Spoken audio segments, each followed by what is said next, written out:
Parliament makes a law. करीब 4 घंटे तक चली चर्चा के बाद राज्यसभा ने मुख्य चुनाव आयुक्त और चुनाव आयुक्तों की नियुक्ति और शर्तों में बदलाव से जुड़ा बिल ध्वनि मत से पारित कर दिया। बिल में प्रावधान है कि चुनाव आयुक्तों की नियुक्ति एक उच्च स्तरीय चयन समिति करेगी। इसमें प्रधानमंत्री के अलावा एक कैबिनेट मंत्री और लोकसभा में विपक्ष के नेता सदस्य होंगे। इस साल मार्च में सुप्रीम कोर्ट ने चयन समिति में पीएम, नेता विपक्ष और चीफ जस्टिस ऑफ इंडिया को रखने की बात कही थी।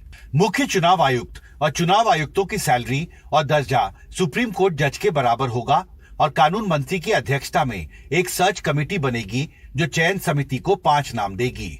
इसमें प्रोटेक्शन भी है जो अभी हम ऑफिशियल अमेंडमेंट लेकर के आ रहे हैं, और फिर क्लॉज 15A हमने इंसर्ट किया है, प्रोटेक्शन से संबंधित है कि कोई चीफ इलेक्शन कमिश्नर और इलेक्शन कमिश्नर अपने ड्यूटी करते समय कोई कार्रवाई संपादित करेंगे तो उनके खिलाफ ऐसे प्रकरणों में कोई कोर्ट में कार्रवाई नहीं हो सकती। ये प्रोटेक्शन से संबंधित है।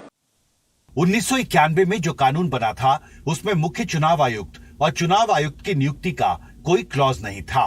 तो इस संसद बिल पर बहस के दौरान विपक्ष ने कहा कि चयन समिति में सरकार की चलेगी और चुनाव आयोग उसकी मर्जी का होगा, जो किसी लोकतांत्रिक संस्था के लिए उचित नहीं है। करीब 4 घंटे तक चली चर्चा के दौरान विपक्षी सांसदों ने आरोप लगाया कि इस बिल के पारित होने से लोकतंत्र कमजोर होगा।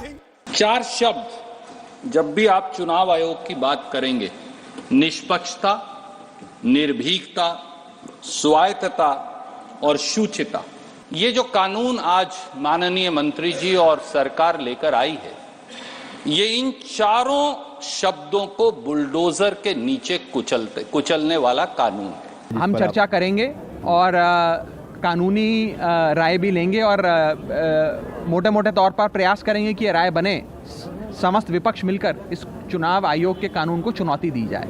देखिए, सुप्रीम कोर्ट के फैसले को आप इस प्रकार नहीं पलट सकते। क्या आप सुप्रीम कोर्ट में इसको चुनौती दे सकते हैं? जरूर दे सकते हैं और मुझे लगता है कि अवश्य दी भी जाएगी और इसका वही हश्र होगा जो दिल्ली सेवा बिल का होगा। ये जो बिल आया है ये बहुत ही खतरनाक है, ये डिजास्टर है और मुझे लगता है कि आज के दिन से, जब से ये बिल पारित हुआ, भारत एक लोकतांत्रिक देश से वो राजतंत्र की तरफ रवाना हो चुका है।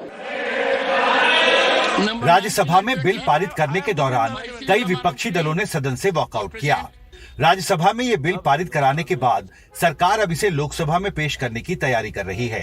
हालांकि विपक्ष के रुख से साफ है कि बिल के प्रारूप पर कानूनी बहस जल्दी खत्म नहीं होने वाली है। दिल्ली से हिमांशु शेखर, NDTV इंडिया।